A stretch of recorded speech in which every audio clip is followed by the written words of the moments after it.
This week in Warcraft, patch 5.4 has finally been released. Guilds have already started taking down Garrosh on normal mode, and the end reveals some interesting stuff. Siege of Orgrimmar guides are being released on this channel at a steady pace, so check them out. I'm Mezzy, and welcome to WoW Weekly.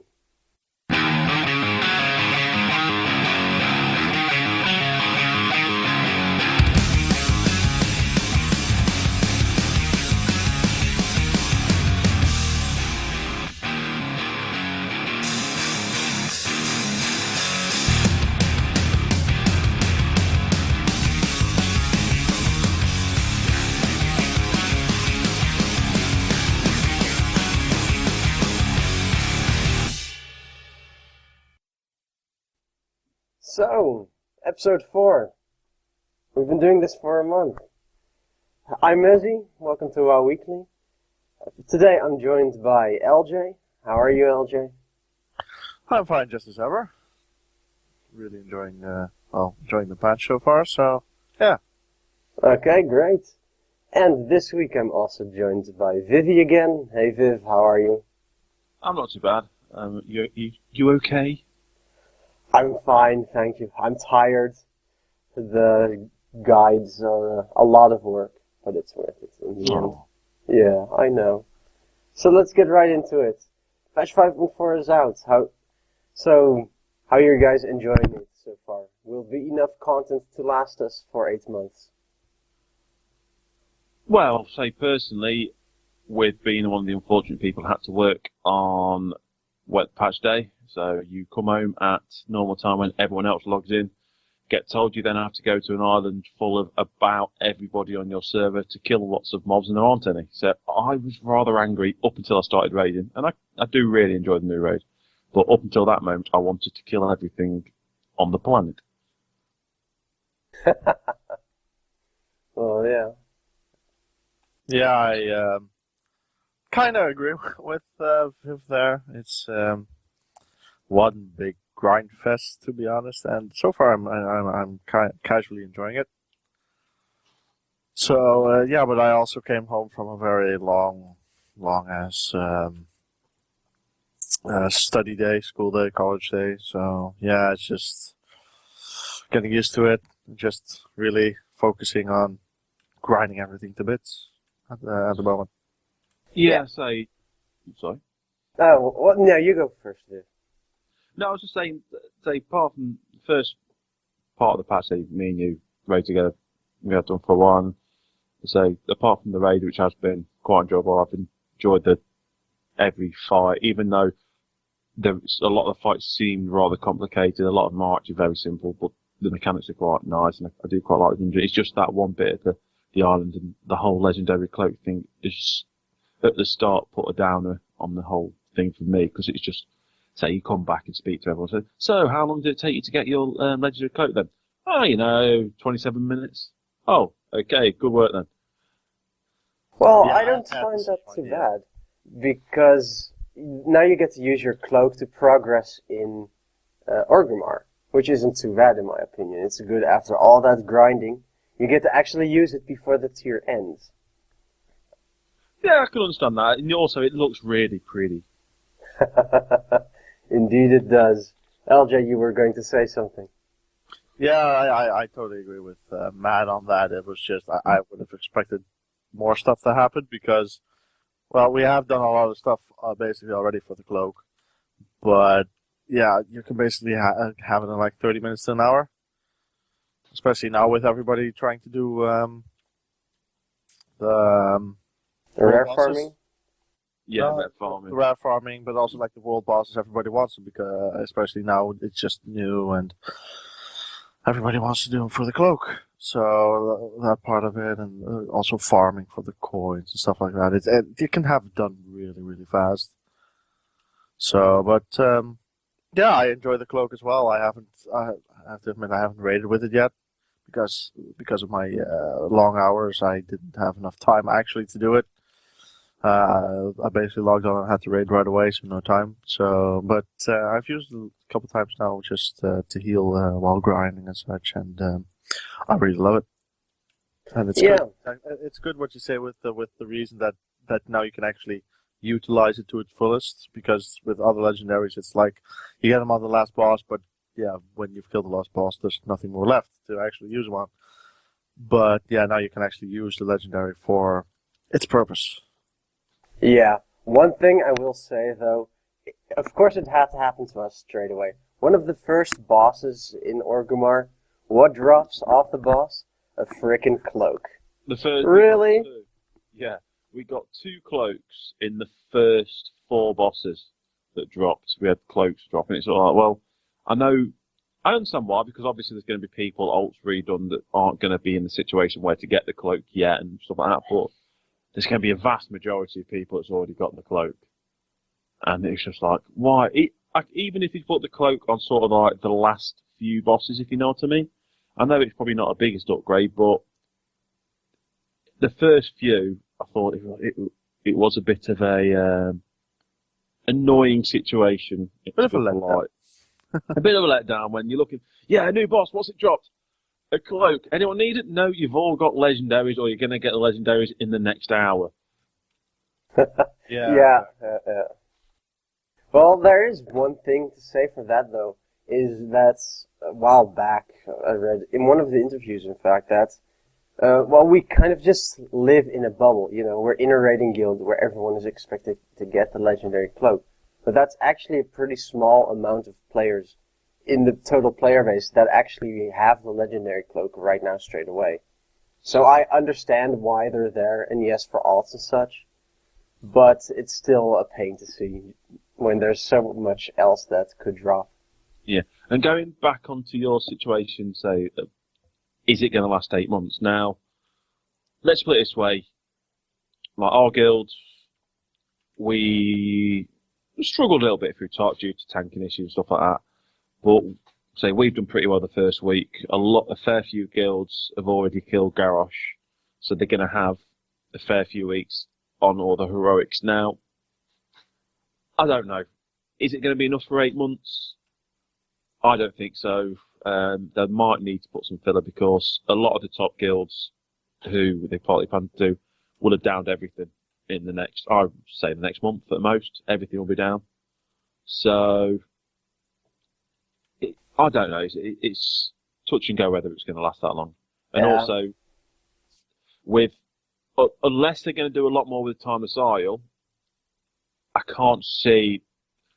They put no new dungeons in.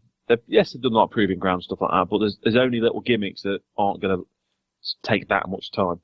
Unless I'm going to spend the next 8 months outside of raids leveling my 15, 25 pets and trying to get the pets, I can't really see that much for me to do. Well, I can tell you what you can do. Have you seen the achievement for the Timeless Isle where you have to collect all the rare items? And there are about 60 of them. And Blizzard has already admitted we have a space problem as it is. I really wonder why they had to put that in, because no one has room for all those items. Yeah, need to get a bigger bag. I'm going to need a bigger bag, that one. Yeah, someone linked it earlier to me, and I was a bit flabbergasted, because I thought I already collected quite some stuff, but it's like I still need like 80% of that achievement. It's just the stuff you can grind on this island. It like I said before, it's one big grind fest. Everything has such a small spawn rate as well. You could just keep on going endlessly. Two more things from me regarding this patch. The main thing I know a lot of people are annoyed is the PvP function on the map. I understand, yes, the PvP function is a good idea that you can kill other alliance players, fair enough. But the fact that there's people on, it won't just be this server, it'll be on every server, literally trying to make it can be just purely by accident. As soon as you attack someone, you get PvP, that's it.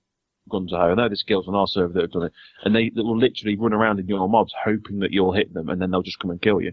Which, it's not a very nice way of doing it. It's a very underhanded way, and I think that should be looked into getting sorted. I think for that, though, I guess the issue might be that the island is just too small. The spawn points have too little mobs, and so it's all really crowded. I think if it would be bigger, the PvP issue might not be as an issue as it is now. Yeah, especially the areas where you get the rep as well. It's a very, very confined area. Um, but other bits about the patch, about the grounding, which is good for ults. I think LJ, I've heard, has basically geared out 25 ults in the past couple of weeks farming, and Yeah, due to the it's new items. it's insane. The first day I had like at least 1.5 full set of plates drop. So basically, my Death Knight is going to have a fun time when he reaches level 90.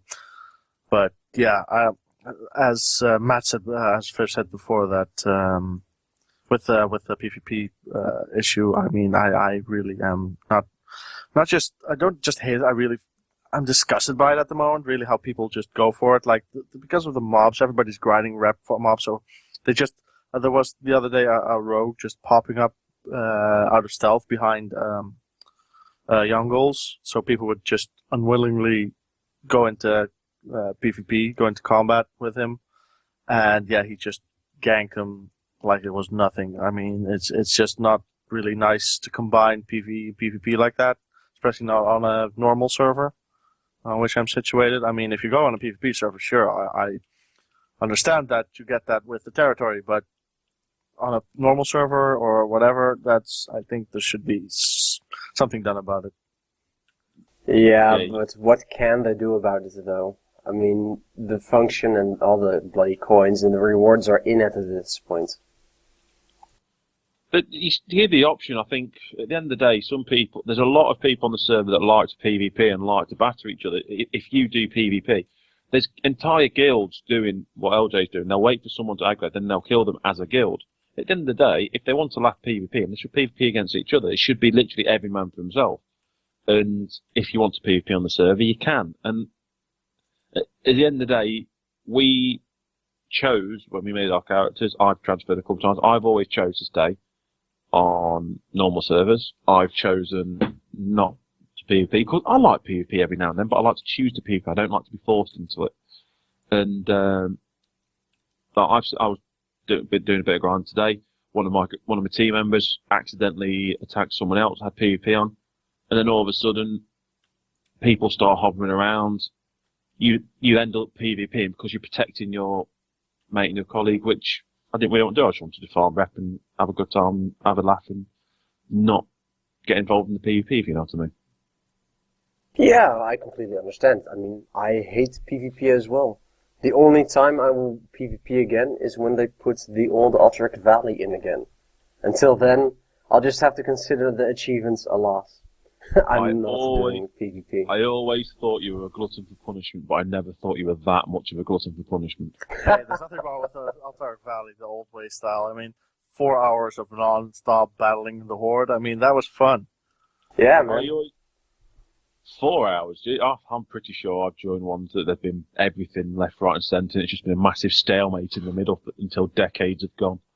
Yeah, well, sure. That's what I understand with PvP. I mean, nowadays it's like all I see with PvP is quick ganks. That's what PvP has become, basically. See how not just having fun or just having a well thought battle, or actually having like a war basically between players. No, it's just like Arena. See who spots the other one first. Try and get him down as quick as possible, and then be done with it. I mean, that's why I still like the Alterac Valley. Going so long that you get the riders, that you got the Ice Lord and everything. I mean, that really was a lot of fun. Having the gimmicks and being able to get some kind of an advantage by killing a lot of people, getting the tokens, and doing stuff to make a difference in the battle. That was just amazing. And I still think that they should take Alterac Valley and remove the tag Battleground from it, and turn it into a war ground. Just call it a new type of battleground thing, and get it back to the classic / it was still been in the Burning Crusade as well, from what I remember. Yeah, it was. So, yeah, it was, yeah. From that style, that would be amazing. And I'm sure they can do something like that with Isle of Conquest as well. But I do think for Isle of Conquest right now, the map would be too small. They would need to change it a lot. Oh, definitely. You need to make it bigger, but it's definitely lends the option for it. Well, what do you two think about the whole 8 months? Is that too long? Is it not long enough? Well, let's put it like this. Timeless Isle is obviously going to be long grind. So I'm not in a hurry to grind out the reputation because I'm going to have to be doing the daily every day anyway. You'll get 250 rep from that. And yeah, the patch is going to last quite long because BlizzCon isn't until November. They've stated that the beta will be still a general 6-month period. So in a few months, November, 2 months away, right? Yeah, 2 months away. Then they'll probably announce the new expansion. Then they might be still in alpha, might be going to beta soon. Then we have still 6 months of beta to go. So the only way they'll really survive, because Timeless Isle, it's gonna bore. So they'll need to have another patch. A small patch like 5.1 and 5.3. I think that's the only way they'll be able to carry over without losing a huge amount of subscribers even more. And obviously, we won't talk about the cinematic after you kill Garrosh, but it has to be related to that, the patch 5.5. That's the only way they'll keep players going. Yeah, I think that's definitely the case. Don't know what everyone said, but say with people down, especially with the people down in normal modes in the first week, and I think a lot more than I've seen before getting that far in the first week. Yeah, but don't forget, with normal mode, clear normal modes, the people who are doing that, including us, are geared out in heroic loot from the previous tier. Normal mode is tuned for, well, it should be tuned at any rate, for normal gear from the previous tier. And then a lot of the guilds that were already cleared up to Garrosh anyway did a lot of stuff on the PTR as well. Now for us, we're already 11 out of 14, but not because we were on the PTR, because a lot of planning, looking at information from the PTR and coming up with a strategy to quickly go through normal mode so we can hopefully go into heroics next week. Yeah, I know what you mean. One thing that I completely forgot about, because I've tried to shove it at the back of my memory, is, and I've not done it yet, and I do need to have a go at it, see what it's like, is that Flexi Raid? You should check out the guild calendar for tomorrow afternoon for that. Just a note. Yeah. LJ, what do you think about the 8-month period? Will we survive? Oh yeah, you'll definitely survive. I mean, Flex Raid, where we've done it, we had 16 players. And it was definitely doable. I mean, with you guys, I expect that's very much doable for because, well, it's basically, normal mode, but even a bit easier, I think.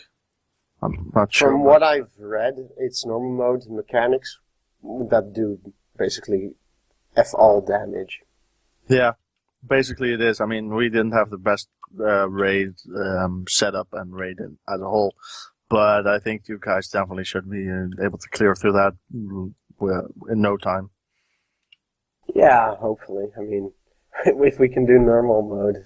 Flex is obviously a step below, so that should be no problem. But just in general, do you think the content itself will be enough for 8 months?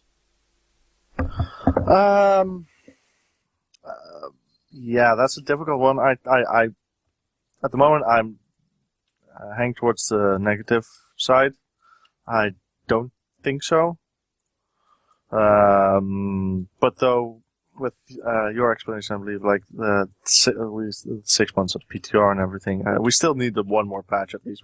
And most of the times they do that, like one smaller patch at the end.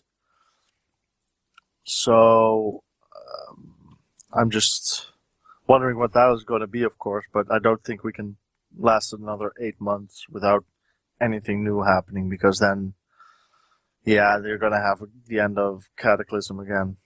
That people get bored the last 2-3 months, I think, something like that it was. Yeah.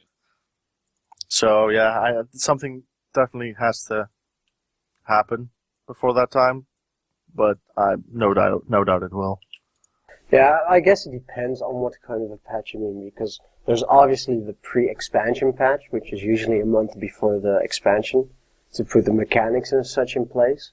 Now that wouldn't matter. That wouldn't extend the content duration. But hang on a second. There we go. What could be different? Well, what could happen is that we have a Hallian type patch. Now, are we looking forward to that? I'm not so sure, but that is a possibility. But That's exactly what I was thinking. That when I was talking about the patch, that was exactly what I was thinking. That would be a Hallian type patch. I'm not sure if we want it at the moment, but I think it would be when it's released that it's going to be something that would be cheered on at least a little bit, because then you have something to do for at least a few weeks, month or something. So yeah.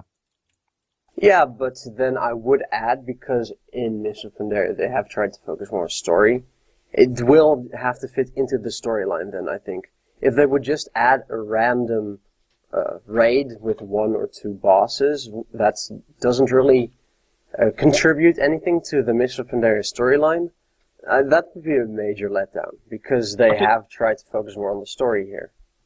Yeah, I think that's what when you go back to Halloween, that was what most people said. The issue is the fact that they made a new boss at the end of it, who they sort of had to invent a story for it, and not many people cared. It was a boss that people did for progress, but if someone asks you now why was it there, I bet not many people really could give you the answer, because it was such a pointless boss. Because we had so many months of ICC. That's really the reason.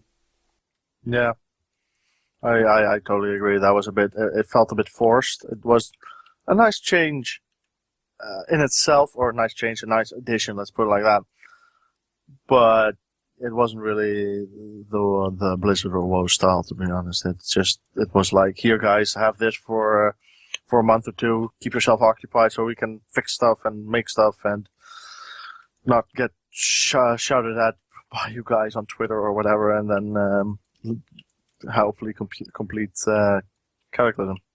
Yeah, exactly. So before we move on to the next subject, is there anything else you'd like to add to what you've said? Either of you? No, I think we've pretty much covered most of the bases there, I hope. I think so too. Yeah, we have. So let's move on. So, a possibly very small spoiler about where the WoW story might be headed. The next expansion is about to take place. So if you don't want to listen, you might want to skip ahead a bit. Okay, I'm muting you then. Yeah, see you, OJ. Well, the new war chief is Basic Campfire. It's been chosen, people. Basic Campfire is the new war chief of the Horde. But all seriousness, though. God. Alliance players who talk to King Varian after defeating Garrosh find out that the next thing Varian wants to do is cleanse Gilneas, so that Gilneas can be rebuilt. So that would be amazing. That would be a real win for the Alliance, in my eyes. What do you think we can expect from this? Will we see this as more of an Alliance fist bump moment than the taking of Dalaran, as it was supposed to be? And hopefully, will the Alliance get some more love the next expansion? Wow, that would be nice. Well, like I told you earlier today, I have my own theory about it. Because if you see it like this, especially now with Siege of Orgrimmar, they have been, they being Blizzard of course, building up a bit of a negative storyline around the Horde, which now of course has been cleansed, bettered, whatever, with the reinstating of a new war chief and getting rid of Garrosh. So I'm just thinking that Varian trying to purge or trying to cleanse Gilneas might be the start of something either good or bad for the Alliance. I'm tending toward the bad, because of course Gilneas, you have to think about their main opponents, which is Sylvanas. And I'm not sure if Blizzard is ready to get rid of Sylvanas, to put it like that. So I think let's just say that my theory is it's not going to end perfectly well for the Alliance, or go well at least in the next expansion. That's Be- my theory. At Yeah, least.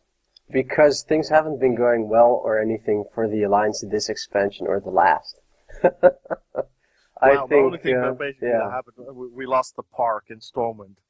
Well, we've lost Ashenville. We've But to lost. be fair, Uh, how dare you dish that, LJ? The park was a massively important part of my life. Yeah, the Druids. Who gives a shit about the Druids? I, I love that place, man. and there's still, for me as well, remember Theramore. All that stuff. Yeah, we haven't really had any return on that in the story. It's all been just negative stuff for us. Yeah, that's negative, but it hasn't been as negative as a civil war erupting between all the races. Yes and no, in because all it's... your alliance. Yeah, but it's brought the Horde together. You know, we have the new war chief now. I have to pay attention to that. Don't say the name. Yeah, you And- pay attention. Side And- note, he spoiled it earlier for me. Ah, boo-hoo. You're on the podcast. You have to know stuff.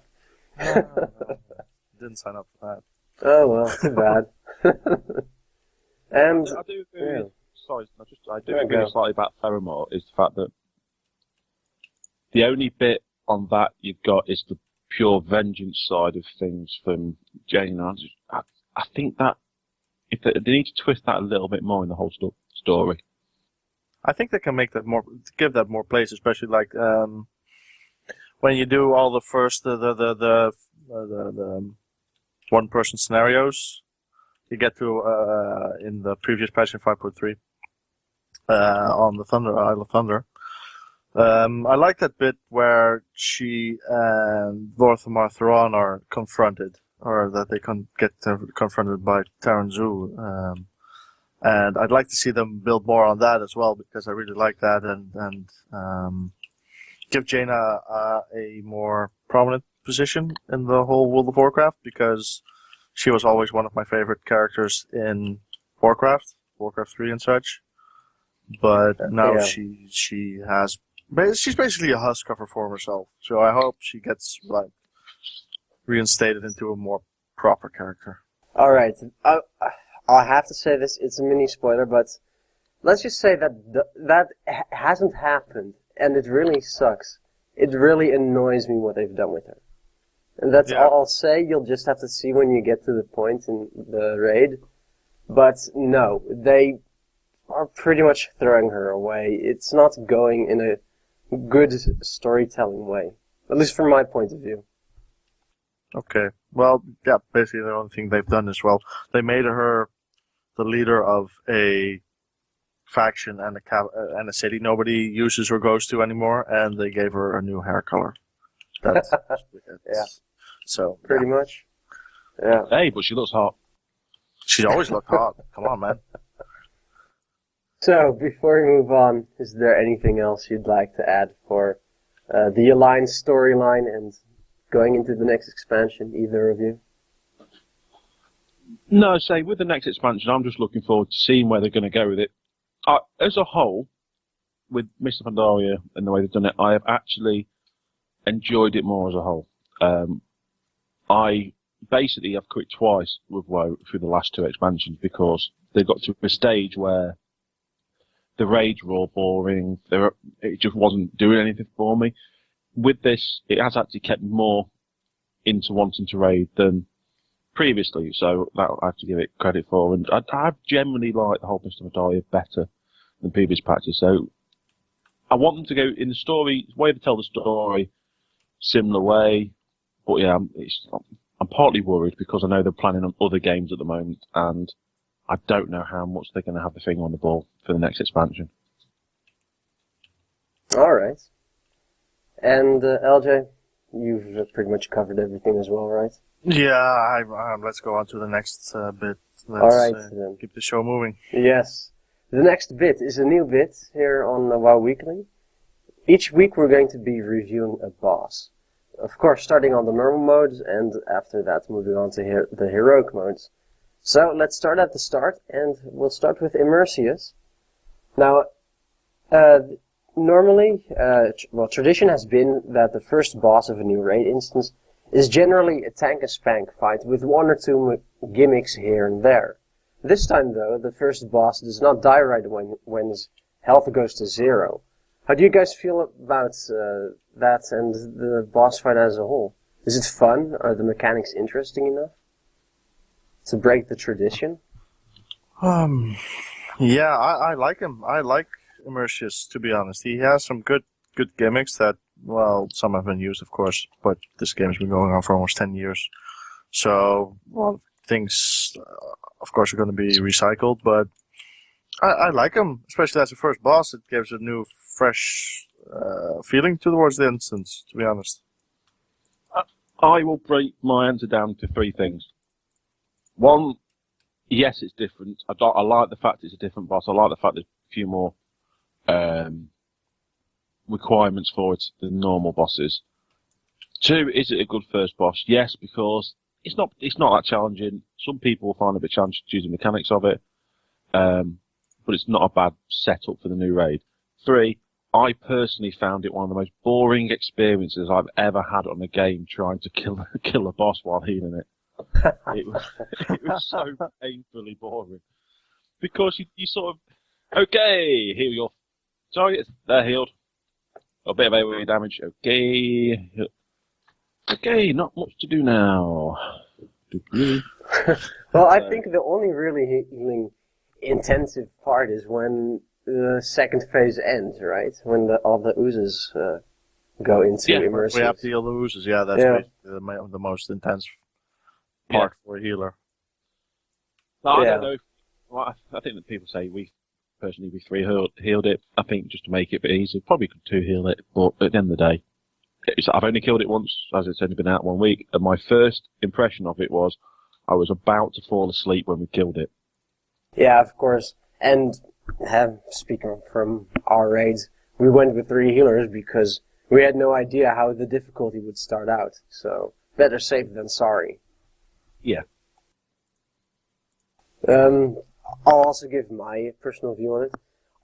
It's a good first boss. It's definitely different. The thing I have with it, though, is that I do kind of miss that it breaks the tradition. I don't know. I liked having that tradition for new raid instances in WoW. Now, the corruption mechanic, is pretty much a preview for a lot of the fights to come. A lot of corruption mechanics are in the different, especially in the first part, in the different fights. And, well, my overall impression so far of the whole raid instance, from what I've experienced, there's not a lot of differences between fights. A lot have the same ads, a lot have the same mechanics that are slightly different or called different. And I'm hoping we still, for the last 3, get to see more different stuff. But we'll cover that as we do a boss every week. So all in all, it's fun. I had a lot of graphics issues on Immersius. I don't know if that's going to be a regular thing. I hope not. If it's because of all the water effects. But other than that, killing. And it's new, so there'll be a couple of hot fixes that'll try and clean out the inaccuracies. Yeah. But I think I actually like that they're breaking tradition. I just have to add there. I think they've tried to do that quite a lot with Pandaria. Break tradition, which has, been received with good and bad reviews, to put it like that. But I just say keep on going with it, see where it goes, because after a while you just have to think of new things that some people might like and some people won't. But it's just testing, prodding, and seeing what will be a hit and what will be a flop. Yeah, they're always doing that. Always testing to see, can we go this way or that way? It can be good, but it can also be bad. I think that's all there really is to say. Immersius isn't a complex encounter. You can, of course, check out my guide on the channel for Immersius. Don't do it. It's a trap. Do it. Yeah, maybe it's a trap. Could be. For now, let's go to the break. We'll be right back after a word from our sponsor. This show is sponsored by Priest for a Better Azeroth. A pink room, a pink armor set, owning the entire Hello Kitty collection. Does this sound familiar to you? If you or a close paladin friend shows this behavior, you might be affected by pink paladin disorder. Contact your doctor today to start treatment as soon as possible. And welcome back to WoW Weekly. So, LJ, how's your Hello Kitty collection going? Ah, man, I mean, I just bid something on eBay, but somebody outbid me. I mean, almost complete, man. Oh man, I feel so sorry for you. Maybe you should talk to those priests. No, man, it's not a problem. It's never a problem. Alright, so, the discussion point this week. We're going to talk about the PvE content that is offered. I'll introduce it a bit first. There's a lot of PvE content available. You have quests, scenarios, heroic dungeons, normal dungeons, challenge modes, 4 difficulties of raiding. Now we have the Timeless Isle, we have the Proving Grounds. Those that want challenging content can race to Realm first to compensate for logistics in 25 raids. They have a bigger chance to drop Warforged items, and with Flex and LFR raiding, there's also plenty of opportunities for more casual experience raid content as well. Is it enough to satisfy the players though? Because sure, people always complain, they always want more. Now my personal feeling is that the longevity of content is gone as players care less about playing with other players and more about loot and getting things done quickly. Now this is something we've talked about even last week. So the question I would like to ask today is, how would you like to see PvE content move forward? What type of content would you like to see added or removed? And let's try and stay off the subject of loot and more about design itself. Think about stuff like achievements, attunements, reputation, the atmosphere and looks within dungeons, whatever, and the lore as well as what design purpose does each of the types of PvE content serve and what audiences they serve. Is there enough content for every type of player out there? And what type of content worked well in the past or didn't work well? Now that's a lot, obviously, lots of questions. So let's have LJ start off. What do you think of the PvE content? Well, like I've said in the previous bit as well, it's just this game has been it's been on for almost 10 years now. It's obviously getting more and more difficult to keep people entertained in the same way as they were back in vanilla, and maybe even Burning Crusade added back there. But I think they should also just, like they're doing now with the Timeless Isle, so just keep on going forward, trying new things, trying everything different, but also look to other games and see how they do it. I'm not just talking about MMOs, but I'm talking about RPGs in general, maybe even some things from first-person shooters or even real-time strategies. I mean, things like that with the game World of Warcraft, with the lore behind it and everything. You could do so much more than just being the MMO, which it isn't just an MMO. It has so many features to it. But yeah, you can do a lot of stuff that goes in different directions. And in order to create, I think, better content, especially for PvE, yeah, it's difficult to say actually. I mean, we have now 4 different difficulties with raiding, but do people? I like raiding. Don't get me wrong, and I know you two do as well. But how much far can we go? How much farther can we go with raiding itself? Because most of the MMOs nowadays have it as well, but it's not the thing in some MMOs. It's like some have the main selling point is that they have a character or a story driven gameplay throughout the whole game, which, for instance, with Star Wars: The Old Republic, which didn't pick off well, I admit it was very bad, but I just love the story behind it.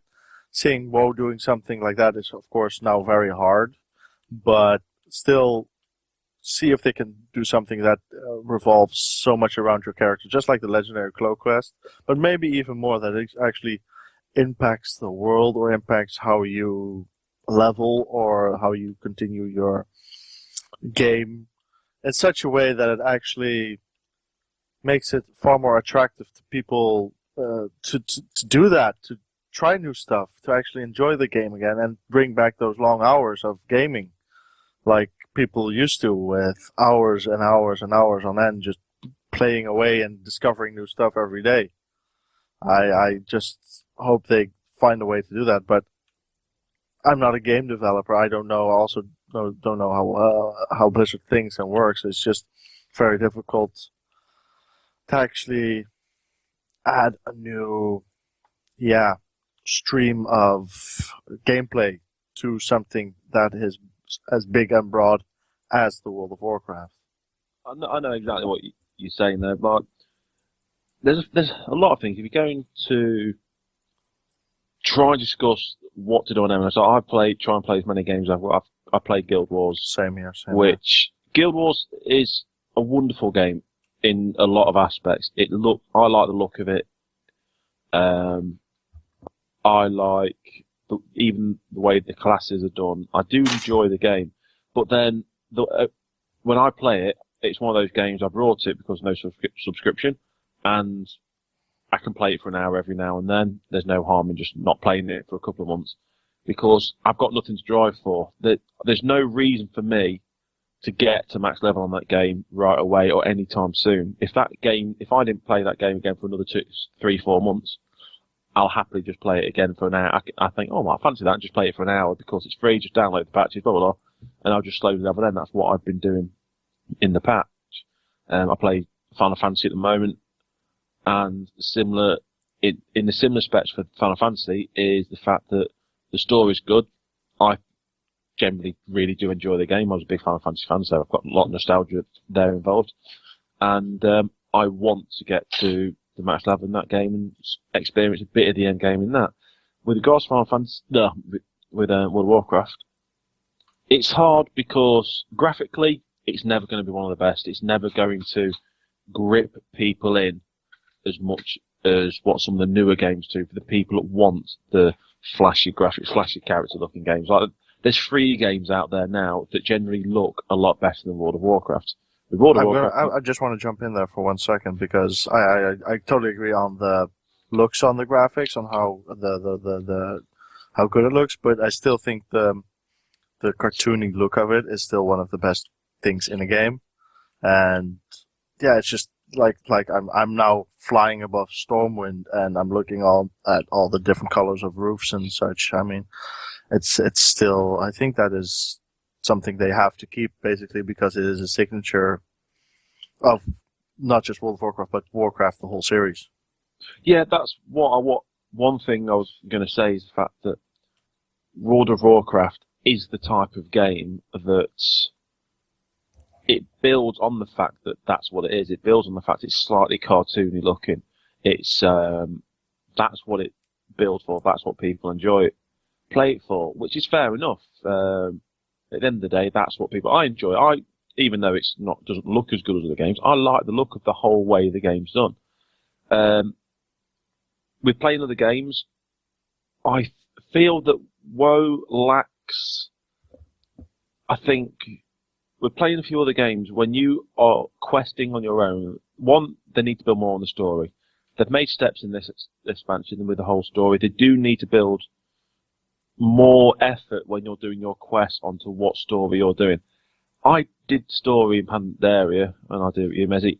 I'm pretty sure neither of us really cared about what the story was. Oh no. We just leveled because even when they're trying to make you feel the stuff, the only time in the story quests and in the expansion that I really wanted to it's got some emotion from me is when Anduin, the little tart, decides to take Gareth on himself and almost dies. That gets you going a little bit, and also the cinematic for the cinematic for Siege of Ogrimmar. They are the only two times where I've actually thought, you know what? When you see that cinematic for Siege of Ogrimmar, you just really want to batter Gareth because he isn't. Yeah, not a very yeah, nice we man. know what you mean. We know what Yeah. you mean. But they don't build enough on the stories. I've played like you said, Star Wars. Star Wars built a lot on the story. The gameplay wasn't too bad. There was a fair few bugs. They probably released it 6 months too early to iron a few things out, which they should have done. But the story of the game, the story of each quest, I loved my character story. I loved the story of the whole game. I loved my bounty hunter. I loved the story of it. I thought it was nice. I thought it was a really good, engaging way of doing it. And the same when I'm playing Final Fantasy now, the story of leveling is actually quite a good story. I've recently got to a bit where there's been a bit of a twist, and you do the whole, I want to kill the bad guys, and it gets you going. And that's one thing that WoW doesn't offer. With regards to like the quest Well, can I scenarios- interject here for Oh, a yeah? moment? The leveling with Yumi, that was for getting around first to level 90, right? So Yeah. that was a whole different thing. We were just focused on getting as much experience as possible. Forget the quests, forget the lore, forget the stories, everything. We just wanted the gear, we just wanted experience, we wanted to move forward quickly. Now with these other games that you've played, you played them much more casually and played them really in a different way and looked at them in a different way. You played them, more for the story, see how the game is. And with WoW, we were focused on, just the leveling for the sake Yeah, of leveling, Yeah, but Yeah. not for the that sake was- of that was- gameplay. That was only from 85 to 90, but that's the fact with the whole leveling circus. The whole 1 to 90 is just a basic long grind that is Yeah. not fun anymore. I know they keep reducing the experience you need for it, but it doesn't make it more fun. It just makes it less boring, less long. Yeah. But the whole thing, I mean, I leveled a Marauder on Star Wars, and the quest, the whole chain was just epic. The stories in it was typically BioWare, to put it like that. The story was top notch. The rest was a bit of a downfall, a bit of a downlet. But it was really the story that kept me going, got me that character level 50, and then abandoned the game because there was nothing left to do with it. So that, of course, has its downsides. But at the moment, you're just there's so many players on a server, and you're just one of the other, to put it like that, nameless, faceless heroes that just wanders around killing stuff, hacking stuff. But you don't really feel that you personally have a story to tell. You sometimes have like a quest with like Wrath and stuff that you're the hero, but beside you is like another dwarf or another night elf or something that is doing exactly the same, and you know it, and it just doesn't feel special, which I had with Star Wars. Yeah, so one thing I was going to go on as well is the PvE content that's available, which you've said. Now, and also back to the point you said about us leveling the original character. That's fine. Yeah, when we were leveling on main, we were going for server first. We went as quickly as possible. I think you were, was it second or third hunter on the server? I think I was second or third druid and those type of stuff, and I got served first. Good old leatherworking, yay. But that was on those characters. I then leveled a couple of other characters, and unfortunately, it just never gripped me. The story of leveling doesn't grip you. There's a couple of bits and bobs that I quite like and are quite interesting through the leveling process. There's a bit in I can't remember the name, the farm area, one of the end quests there. Valley of the Four Winds. That's it, Valley of the Four Winds. Oh, my memory's going. Valley of the Four Winds. When you get to the end and you're fighting against all the bugs and stuff like that, that's a good little bit. But there's only certain sections of the story that I enjoyed. The rest of it, do quest, okay, do quest, do this, you're just ploughing through. There's nothing to keep your grip. There's nothing, as LJ said, that's specific to you that makes you feel that you're the main person in the story. And all these other games at the moment are offering that different part. The reason that people play WoW is because it's a very simple game. It's a very, very simple game. People have played it for ages. People know what they're doing better now on this game they're doing. The people that keep playing it, the people enjoy it. It's flat. With regards to what there is available, unfortunately, there's not a lot they can really do. As you said, they've got scenarios of that. If you look back for all the expansions, widely regarded the best expansion, in my eyes, was TBC. Because the Burning Crusade was, in my eyes, the best expansion because it had pretty much everything. There's unique boss fights, gimmicky boss fights, bad guys you wanted to hurt, and a clear progression scene. It wasn't clear this expansion sorted, clear this dungeon sorted. It was literally everything was released at the time. Now, unfortunately, that brought down an issue, is the fact that the same issue they have now almost. There's 8 months for Siege of Orgrimmar. When the top guilds were down in Black Temple, they then realised that they needed to create an entire different dungeon, entire different area. That's when Sunwell turned up. So, I prefer if they could make something more, even go back to the old days, something more TBC, maybe twist the whole heroic mode round by saying you sort of do, everybody can do the first set of first, say TBC, everything does the original raiding on normal, and then heroic opens. You have to unlock everything first, so it's more of a level playing field on that. It's just, there's lots that they could do to tweak things, but there's not much I think they would do. Alright, fair enough. So, in general though, from what you two have said, we already have plenty of different types of content. It's just that perhaps the content isn't good enough in quality. We need some tweaks here and there to keep people engaged. Yeah, definitely. Yeah, definitely. I think Blizzard has done well to come this far, except now they want to continue on the same road. And like a very very good point I think Matt said is like with the games that are coming out now, which have different things to offer than WoW, because people have learned if they've tried to copy WoW and put it in a different suit and see if they can sell it, which hasn't really worked. So they've of course grown smarter and tried to do it over another way, which is quite successful because I read some of the reviews with the re-release of Final Fantasy, and you play it, as you said, Matt. That is actually a very decent game now. So yeah. I mean, that's. I'm not going to say it's going to take over World of Warcraft. That's still a very big mountain to climb for games, but it's just Blizzard has to watch out that one of these days there is going to be a so-called WoW killer that does it really different than World of Warcraft, and that way it will kill World of Warcraft. Basically, I don't want to say kill, but just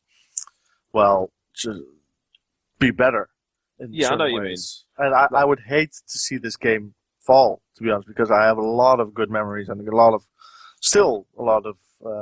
good fun in this game. Well, no, I'll just say this, then you can go, Matt. Well, I already know the name of that game. It's called Titan. In 2016, we'll move on to Titan and we'll see from there. I hope. My only promise, my only hope for Titan is one that somebody else does the story than Blizzard. They get someone with distinct knowledge of how to do a good story, because unfortunately, that is one thing Blizzard lack on. Every game, they make very nice looking games that, like, they don't actually tell, like, the best story I've seen, and I've not played StarCraft 2, but I love the StarCraft story. The way that's done really well, and that's got more cinematics in it, it's more individual. Yes, it's a single player game, so you are playing that character, so you do feel born into it, but they actually tell that story really well. In other games, they don't tell that much. To be fair, I played Diablo, and by the time you've done it the first time through, you sort of like thought, yeah, it's alright. I never really fell in love with that game. But I just think they need to go back to basics with the storytelling and make sure that is what they answer, because that's what people want now. The Yeah. people don't just want the pure whack, whack, kill, kill. They want more of the story. And that's, I that's I why totally I agree. like Final Fantasy.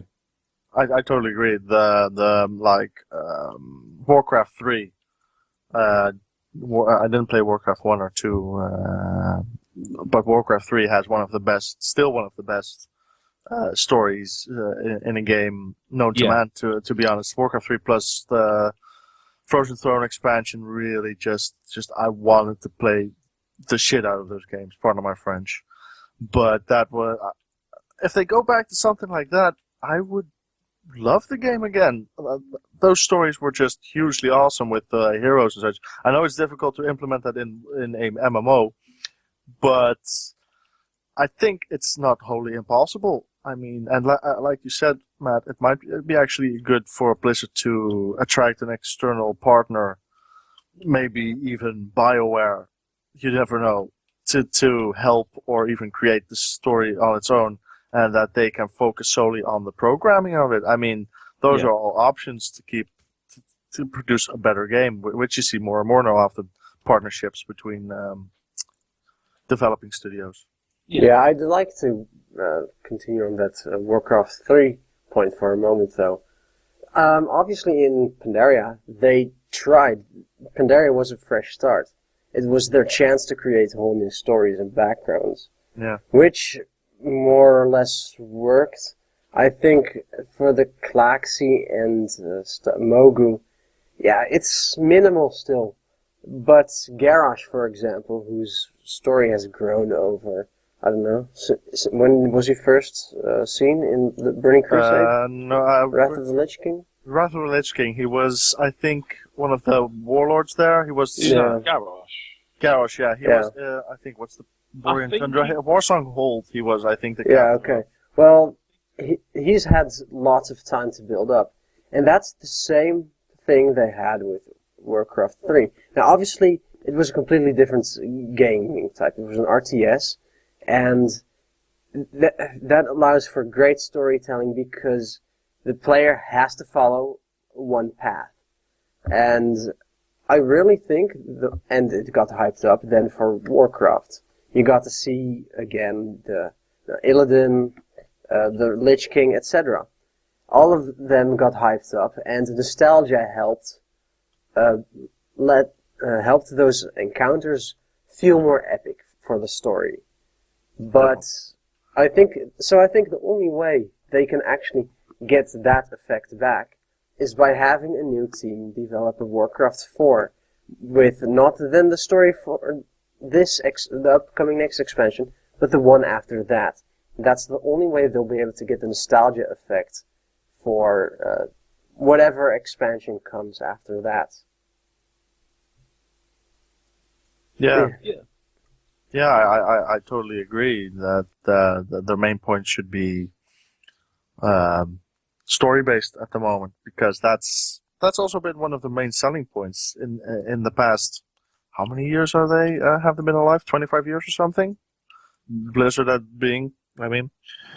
But yeah, I think they should really focus more on that. And like you said, the Mr. Panari was their clean slate. It was their chance to be Blizzard again, in a way, I think. Though, of course, they have the more pressure of not just being this small developing studio that brings out Warcraft, but being one of the biggest at the moment with the biggest running MMO, one of the most successful games in the history of games. Yeah, I will say extra though to what I just said about the Klaxi. The Klaxi are a bit more well developed, I think, with the All the Gods storyline and releasing the Paragons, and then now facing the Paragons in Orgrimmar. I think that's pretty good. You've met them, you've fought with them, and now you have to fight against them. I like how they did that. The Mogu, on the other hand, Throne of Thunder, just so-so. Though I have to say, Throne of Thunder itself was an amazing instance. I really liked it, just the feel of it and such. So the Mogu as a opponent, yeah, could have done better. Yeah. you sort of get the gist, unfortunately, with say the Moga as an opponent. Like the Kalexi were actually quite a big force anyway. You had the history. They turned around and said the Kalexi were big, they were powerful, they were the. Do you know what I mean? They've said they did a bit more of the backstory. I actually really did, even though I don't like looking place. When I first leveled properly around, what's the area called? Dreadwaste? Dreadwaste, that's it, thank you very much. When I first leveled around there, I actually genuinely enjoyed the story, because that was one of the only places where the story did seem to actually, it all combined very well to actually get you to a certain point. And that area did sort of go quite nicely together thinking about it, but there were a few random bits and bobs and where you just thought, okay, let's kill 10 more of this. And, but yeah, with the Mogo, it's sort of like, yeah, they used to be in power, now they're not, but they still just won't go away. And Yeah. that's what you get the gist of them. Like, I enjoyed Throne of Thunder. I do quite like it. I do think it's a good dungeon to have, but unfortunately, you then find out it was trolls that bloody got them back anyway. Those pesky trolls. Yeah, and their story still isn't done. Yeah, when is that ever going to be finished? Yeah, exactly. That's one storyline I think is due to finish. I've kind of had enough of the trolls, at least for now. They pop up everywhere. They're like a bad rash. That's what it seems like at the moment, yeah. Yeah, no pretty matter much. where you are in the world, no matter what expansion you're doing, you go to even a different plane of existence, and there's a troll faction there somehow. Yeah, yeah. I was about to say, but the Burning Crusade, and then I thought, oh no, Zulamon popped up. Yeah. Even going to different planets doesn't help. I think it's like something that always comes up at a meeting in Blizzard or something. So what do we do for this expansion?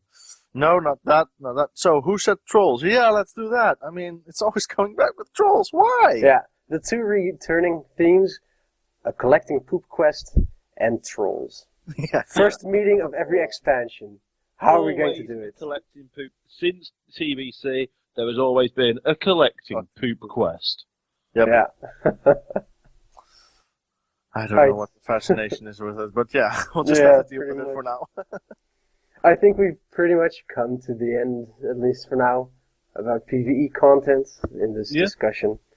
So, It's I'd always like a good to... place to end it with poop. Exactly, why not? Poop and trolls. So, I'd like to thank you very much, Vivi, for joining us today. No, thank you very much for inviting me. LJ, you as well, as always. I love being here, so no problem. Thanks to the listener for listening. I'm Mezzy. You can keep up with me in a few different ways because I'm putting out a lot of different content right now. Well, mainly guides for the new encounters in Siege of Orgrimmar. You can keep up with that either via Twitter, YouTube, or Facebook. I recently activated a page there. So if you don't have Twitter or YouTube, which I can both understand, most people tend to have Facebook these days. So there's a BB Mezzy page for that now as well, and I'll post links for when there are new videos up. He's everywhere. Yes, I'm everywhere. I'm multiplying. Soon I will take over the world. Oh my god, it's like Pinky in the brain. So I think he's more certified to be Pinky, but that's just me. Thank you. Really, thank you. So, for now, I'm Mezzy, and I'll see you again next time. As an added bonus, here's a blooper from today's recording. Hello. And wow, really? I'm going to have to restart it now.